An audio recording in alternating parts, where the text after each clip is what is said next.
We've given you multiple videos in the past using the Steyr S9 and M9-A1. Well, a while back, Steyr came out with something new, something different, and discontinued these pistols.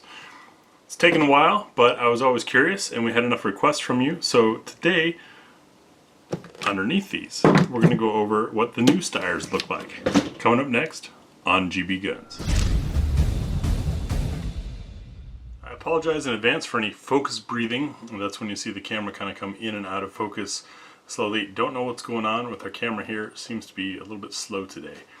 Anyways, this is the Steyr M9-A2 that we purchased outright as a regular consumer. Steyr is probably either tied with or maybe slightly beats HK in well, their lack of concern for the American consumer. So there's not a lot out there about these things. They don't have much of a marketing effort and really don't have much presence. But we were really impressed with the old pistols and wanted to get one of these. So when I saw the price finally dip below the MSRP of $686, it's a little steep. I figured I would pick one up since so many of you had already asked for it. Opening up the case, leads off with a warranty card, and it tells you down here to go to SteyrDifference.com. I tried that and was directed to a website where Google asked me if I wanted to read it in Thai or in English. It was some type of business software website. So don't go there. I don't know what's going on here or how Steyr lost that URL, but this website actually gets you to your warranty stuff. They also have some training stuff I thought would be interesting. Steyr Academy, I think, is fairly new. It appears they only care about rifle and armor stuff, nothing on the handgun side, which kind of an interesting theme. These cloth pieces here, I'm guessing, helped prevent the gun from beating stuff up in transport, which is a nice touch. You can see we have the lock, and it's an actual padlock for locking this case or another case, not your traditional lock.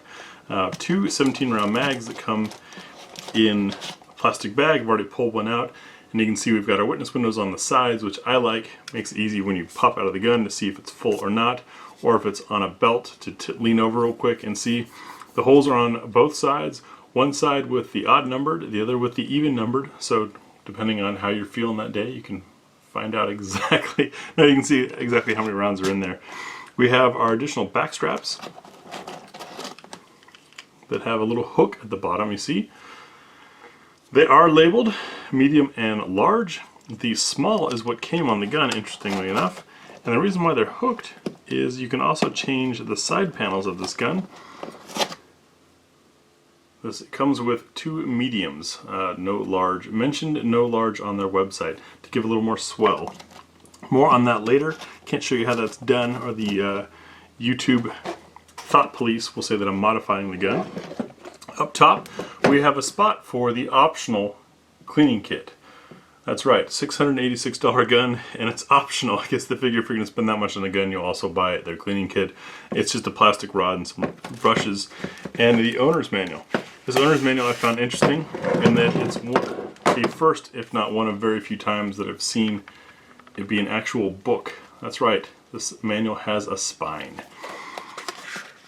It's filled with some caution statements. For example, to store your Steyr pistol unloaded and with the lock engaged.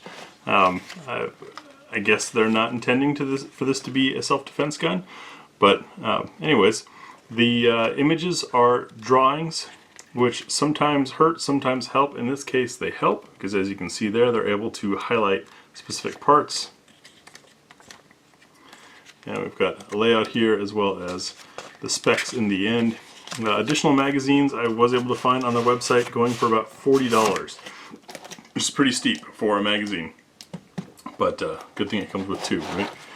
Anyways, we'll get this stuff out of the way and take a look at the gun, and I'll show you some of what's changed from the old style. Things that I like and things that so far I'm not sure I'm gonna like. So here we are with the M9-A2 up top, MF. not cursing anyone, that's actually what it's called, for modular frame, in that you can change out these side and back straps. Not modular frame in the sense that there's a chassis removable and you swap frames. It just means the frame itself can be changed. And the M9-A1. You can see right away they did a lot of texturing, adding this really nice kind of skateboard tape grip to it. They kept the horizontal serrations on the front, which is the way it needs to be. The gun's trying to rock in your hand, not swim. So horizontal is the direction that these need to be. And the back now has a bit more texture to it. You can also see that they've extended this beaver tail a little bit so you don't get bit, and I think that's wise. See it on some guns where it's not really needed. These guns, as you can see, ride really low in the hand. You can get your hand really high up underneath it. Probably one of the few real low bore axis pistols out there, in my opinion, and you can feel it when shooting. This thing, the recoil is coming more through your hand than over your hand, makes them very, very controllable. Other than some texture changes and taking advantage of all that rail space for once, there haven't been a whole lot of cosmetic or actual substantial changes to the gun beyond the cosmetics, aside from the trigger, which we'll get to in a second. First off, we'll show clear. And now YouTube, for those of you who could not read English but somehow understand it when spoken, I'm not about to modify the gun. I'm going to be examining it and field stripping it, which is not modifying or building a gun. We're starting at the front, and I'm filming this with a camera pointed 90 degrees down. I'm looking through a viewfinder 90 degrees at me, standing about 2 feet from the camera, which is why you only see the tips of my hands here, because I'm reaching out. So this gun is not pointed at me or at anyone else. I've also already shown it to be clear and unloaded. Alright, that out of the way. We have this nice, very blocky, very tall front end. I think part of where the Steyr gets this chunky look up here is just how tall the frame is, or how much the frame drops below the bore. We do have slide serrations up front for breast checks. They are still shallow and smooth, like what was on the back of the older ones, but now they have them up front. So that's a nice upgrade and update. You have texture on the front of the trigger guard for those who like to shoot European style with the finger out front. And you have memory points on the frame here for resting your finger straight when not shooting. The magazine release button sits relatively flush to the frame. It doesn't stick out, so you still have to push on it. But it has good engagement and gives it a little kick, even with slide back. Enough to still retain. There's some friction inside the frame there. See, the mag is not going to just drop straight out. So you can kick it out when gravity's helping, but without the gravity assist, you're going to strip and retain the magazine, which is a more classic form of training with the handgun anyways. Slide release and lock, as you can see, is still very small, nice and subtle, hardly sticks out from the side at all. Almost forgot to do our slide to frame fit. All kinds of play there. That, I think, helps with reliability. It does not impact accuracy, because as the slide moves, so does your front sight post. So if you held this gun in a vise and it's not settling down in the exact same spot every time, yeah, it would make a difference. But if you're actually using the sights, then no, it doesn't make a difference. Looking at our rear slide to frame fit,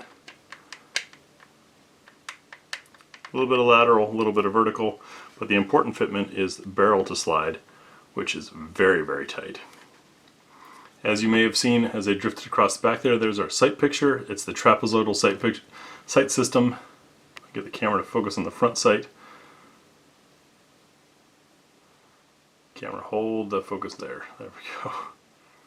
It's not going to do it for us, but you get the idea. You're looking through, you're filling the pyramid, if you will.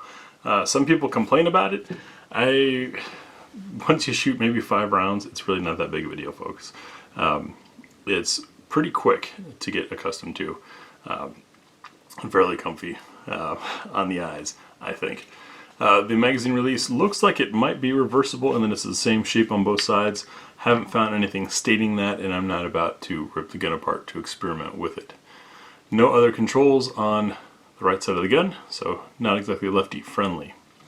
The trigger is one of the changes that were made, not an announced change, but I want to show you my experience. So here is the A2, right, and we're clear. I love the trigger on the old ones. Come to a wall, little crush, good clean break, and our reset. I hope the camera picked that up. It is super quiet, you can barely feel it, and a little bit more crush to go there. So not a terrible trigger, not a stellar trigger, but I like the old ones. So here's that M9-A1 showing clear, wall, break. Reset still very soft, but right at the break. They didn't have any of that crush, just wall, a little scoot, break. Maybe it's just that gun gram, maybe it's the amount of rounds you put through it, or that particular individual example. So here's our S9-A1, wall, break. Reset very soft and quiet, but right at the wall for another break. These make for really quick shooting guns when you want to. Coming back to the new, wall, crush, break. Soft reset, crush, break. So it's just not quite as sharp and clean as the older triggers. It may just need some rounds put through it. We'll find that out when we get out to the range with it. Next, we'll field strip this and take a look inside the gun. Before we get into this, the A&B cut on the magazine, of course, tells us that yes, this magazine release is reversible. Those holes being on each side means that the catch can work from either side. So at field strip, we are first going to check clear. It's weird, it kind of locks a little bit sometimes. Press the trigger, and we need to push down on this little button here, which is also, by the way, a lock. It does come with two keys to manually lock the pistol if you want. We push that down, bring our takedown lever down, and the spring, or the slide, comes right off the top. Taking a look inside our frame, we can see we've got lots of steel in there. Big, beefy, thick chassis. Hopefully the camera's going to catch right. There we go. Lots of steel inside that, which is probably part of what makes these things feel so solid when shooting, at least with the older ones. And kind of an interesting mechanism. Removing our recoil spring, just got to pull down and out. And it is on a polymer rod, but a flat spring.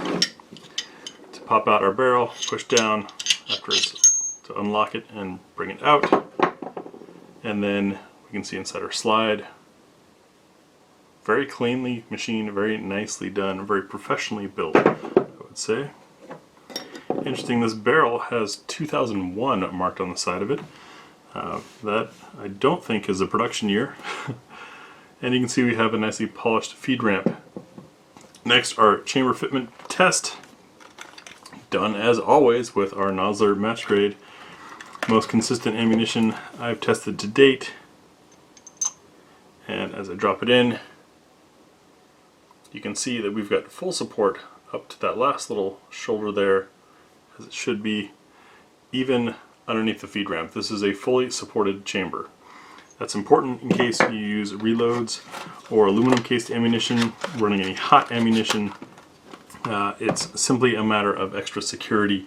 Should the case rupture, it generally throws everything right down into the magazine well and at the back, destroying the gun or your magazine, or possibly causing a bad day. But a fully supported chamber means that any of that extra force is going to get pushed out the front. Heck, we even have a stepped, extra thick section on here. I find that interesting. It's a little different.